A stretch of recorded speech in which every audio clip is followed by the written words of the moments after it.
Where did the accident happen? And just outside of Duluth, Minnesota, a little bit further north. I was heading north with my first love and my sister and her then boyfriend, who she's now married to.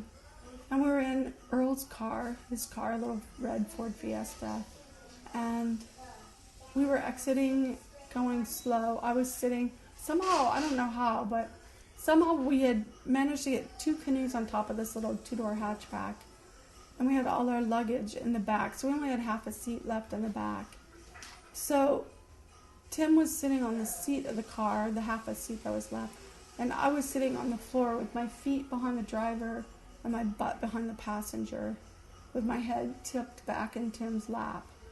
Because we left my parents' house about 1 a.m, so the plan was to drive 5-6 hours to the Boundary Waters and then throw the canoes on the water right at sunrise.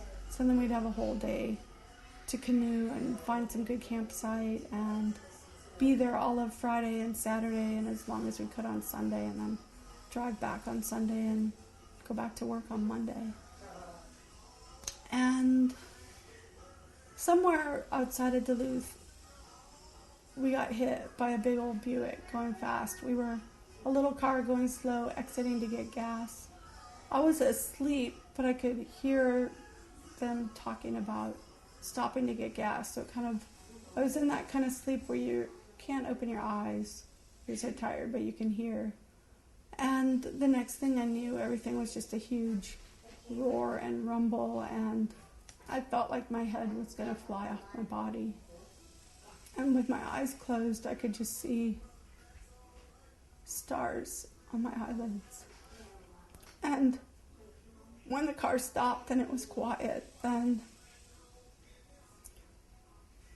I thought, I wasn't sure where, I thought that I was up against the ceiling. I wasn't really sure where I was in the car anymore. But I remember looking at this arm because Tim was rubbing it, and I was looking at his hand on my arm, and I couldn't feel it. So I told him, I just said, but my voice was really, really soft. I just said, I can't feel anything. I can't feel anything. And I think it was pretty much a whisper, because at that point my neck was already broken and I'd lost 2/3 of my diaphragm. And I didn't have much, I wasn't breathing well, and I didn't have much, I didn't have any muscles, to project my voice really. So when I told Tim I couldn't feel anything, then he just said, nobody's moving. And then I think I blacked out, because the next thing I remember were the paramedics were there and they were pulling me out of the car, and I just remember feeling a huge sense of relief that somebody was there who knew what to do. And then I don't remember anything until being in the emergency room and getting really upset because they were cutting my favorite shorts and my favorite shirt off of me. And I was worried about losing my earrings. I was like, Alfie, that's my older sister, get my earrings. But the paramedics were there really quickly.